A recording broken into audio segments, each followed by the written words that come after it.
আসসালামু আলাইকুম বন্ধুরা, আশা করি সবাই ভালো আছো। আমিও আলহামদুলিল্লাহ ভালো আছি। আজকে দুপুরবেলা খেয়েছি শুধু বড়া আইটেম আর ভাজি আইটেম দিয়ে।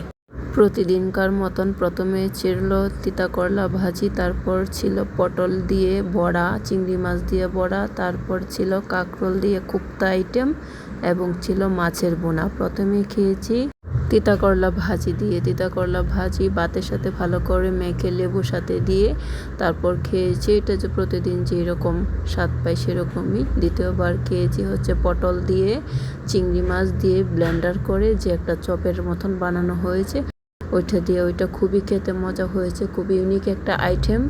আমি এটা প্রথমবার ট্রাই করেছি আজকে, এবং তোমরা যদি বলে থাকো রিভিউ হিসেবে খুবই অসাধারণ হয়েছে, তোমরা ট্রাই করতে পারো। আমার কাছে খুবই ভালো লেগেছে। থার্ড টাইম খেয়েছি হচ্ছে কাঁকরোল দিয়ে চিংড়ি মাছের বড়া। ওইটাও হচ্ছে বড়ার ভিতরে কাঁকরোলের ভিতরে একটা চিংড়ি মাছের পুর দিয়ে তারপর ওইটা ভাজি করা হয়েছে। আমি ফার্স্ট টাইমে আজকে ট্রাই করেছি, খুবই অসাধারণ হয়েছে।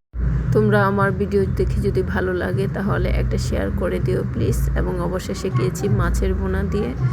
মাছটা প্রথমে ফ্রাই করে তারপর হালকা মশলা দিয়ে ভুনা ভুনা টাইপের শুকনা করে করা হয়েছে, যেটা খেতে খুবই ভালো হয়েছে। এবং আজকে প্রত্যেকটা খাবারই অনেক মজা হয়েছে এবং ইউনিক ছিল। আশা করি তোমাদের কাছে ভালো লাগবে। যদি ভালো লাগে তাহলে আমার লাইক করে দিও প্লিজ।